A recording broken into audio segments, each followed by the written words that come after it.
दोस्तों, आज की इस वीडियो में हम माइक्रोसॉफ्ट एक्सेल की एक बहुत ही यूजफुल कमांड को सीखने वाले हैं, जो आपका टाइम भी बचाएगी और आपको एक्सेल में स्मार्ट भी बनाएगी। कैसे? आइए देखते हैं।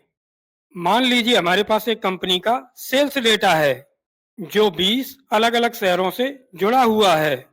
ये डेटा 5 सीट में दिया गया है, जहां हर सीट में 4-4 शहरों का डेटा मौजूद है। अब हमारी ज़रूरत ये है कि इन सभी 20 शहरों के डेटा को एक जगह यानी छठवीं सीट पर कंबाइन किया जाए।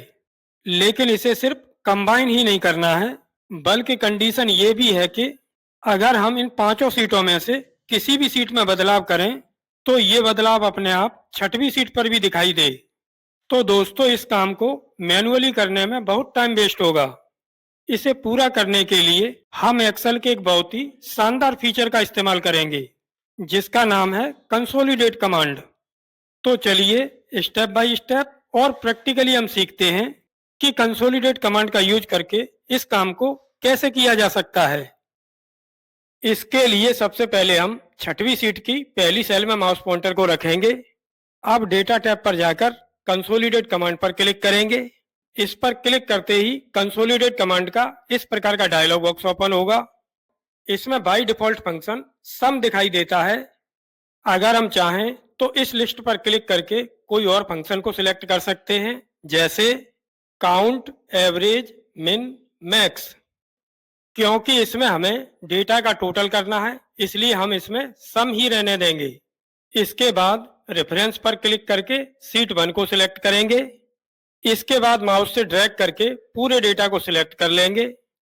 अब ऐड पर क्लिक करके इस डेटा को ऐड कर देंगे। इसके बाद दूसरी सीट पर क्लिक करेंगे। दूसरी सीट पर क्लिक करते ही पूरी सेल रेंज ऑटो सिलेक्ट हो जाती है। इसे हम बस ऐड पर क्लिक करके ऐड कर देंगे। इसके बाद तीसरी सीट पर क्लिक करेंगे। इसमें भी डेटा ऑटो सिलेक्ट हो जाएगा। इसे भी हम ऐड पर क्लिक करके ऐड कर देंगे। इसके बाद चौथी सीट पर क्लिक करेंगे। इसे भी ऐड पर क्लिक करके ऐड कर देंगे। और अब पांचवी सीट पर क्लिक करेंगे। इसमें भी डेटा ऑटो सिलेक्ट हो जाएगा। इसे भी ऐड कर देंगे। अगर हमें सीट में टॉप रो मीन्स शहरों के नाम को रखना है, तो हम टॉप रो इस चेकबॉक्स पर टिक कर देंगे। और अगर हमें सीट में लेफ्ट कॉलम मतलब प्रोडक्ट नेम को रखना है, तो हम लेफ्ट कॉलम इस चेकबॉक्स को टिक कर देंगे। और अगर हम चाहते हैं कि पांचों सीटों में से किसी भी सीट में हम बदलाव करें, तो ये बदलाव छठवीं सीट पर भी दिखाई दे, इसके लिए हम create link to source data इस चेकबॉक्स पर टिक करेंगे। इतना काम करने के बाद हम ओके पर क्लिक करेंगे। ओके पर क्लिक करते ही पांचों सीटों का डेटा कंबाइन होकर छठवीं सीट पर आ जाता है, इस प्रकार से। अब हम इस पूरे डेटा का टोटल निकालेंगे। इसके लिए पहले इस सेल में टोटल लिख लेंगे। अब इस पूरे कॉलम को सिलेक्ट करके कीबोर्ड से प्रेस करेंगे अल्ट प्लस इक्वल। ये शॉर्ट की प्रेस करते ही एक बार में पूरे डेटा का टोटल निकल आएगा। अगर हम चाहें तो इस डेटा पर टेबल स्टाइल भी लागू कर सकते हैं। इसके लिए हम किसी भी एक सेल को सिलेक्ट करके कीबोर्ड से प्रेस करेंगे कंट्रोल प्लस ए। इस शॉर्ट की से पूरा डेटा सिलेक्ट हो जाएगा। अब टेबल स्टाइल लागू करने के लिए हम कीबोर्ड से प्रेस करेंगे कंट्रोल प्लस टी। ये शॉर्ट की प्रेस करते ही क्रिएट टेबल का डायलॉग बॉक्स आएगा।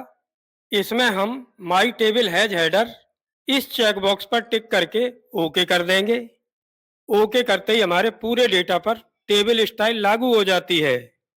अगर हम चाहें तो टेबल स्टाइल यहाँ से टेबल का फॉर्मेट भी बदल सकते हैं। तो दोस्तों, ये था कंसोलिडेट कमांड का स्टेप बाय स्टेप परिचय। उम्मीद करता हूँ आपको ये जानकारी समझ आई होगी।